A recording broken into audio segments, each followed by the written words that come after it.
Hey, Paul Begala just walked up. Paul, you want to hop on the radio here? Okay. Let me open your mic, and let's see if we can get a camera shot of you. Oh, my goodness. Yes, indeed. We are live on Free Speech TV, on Dish Network, and of course, on the web, as well as on radio stations from L.A. to Boston and Detroit to Dallas, and et cetera. Anyway, Paul Begala, the former advisor to the Clinton administration and political pundit. Paul, first of all, your take on the speech last night. Nice words. Yeah, well, that was a really good speech at a really important moment.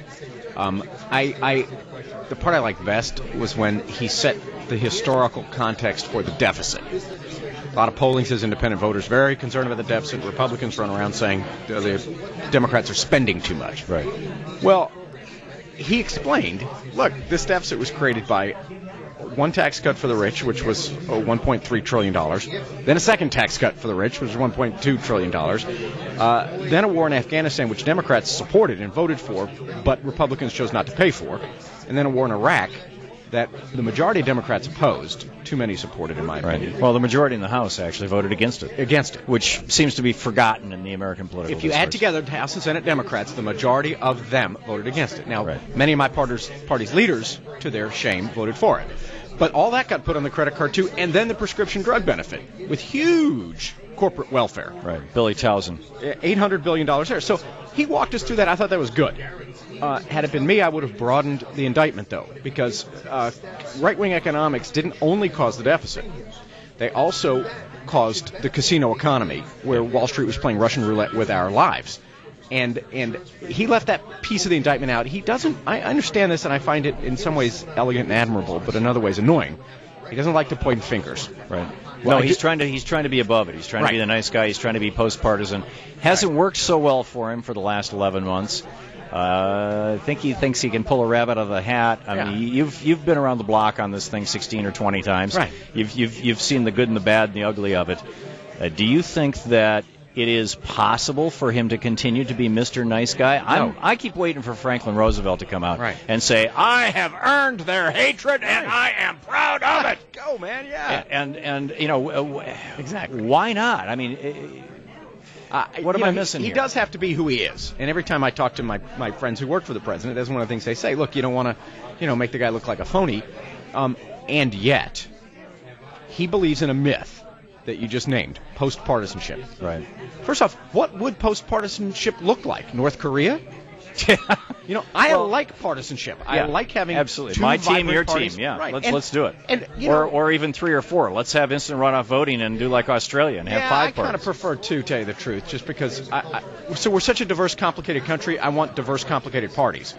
Rather than simple monoparties. Monoparties. But that's just we can debate that another time. But I want this is what we've partisanship. Yeah. I want partisanship because the truth is I actually believe in a set of ideas. Pretty close to where the Democrats are in the main. That's why I'm a Democrat. I disagree on this or that, but those ideas ought to be debated out. And the notion that the truth lies somewhere halfway between, Jim DeMint, and the late Teddy Kennedy is nonsense. It is. It absolutely is.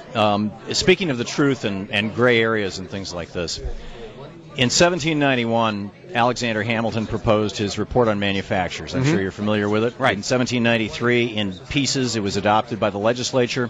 It supported nascent industries, growing industries.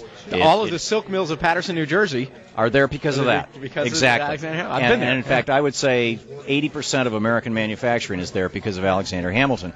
And today, front page of the Financial Times 3 days ago, the average import tariff into India right now, which GE likes to hold up since Jack Welch opened, outsourcing pink and white collar jobs to India. Average import tariff 40%.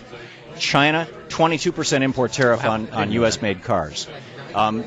Japan has the equivalent of import tariffs that run around 30-35% when you include all of their content laws and their you must be a partner laws and everything else.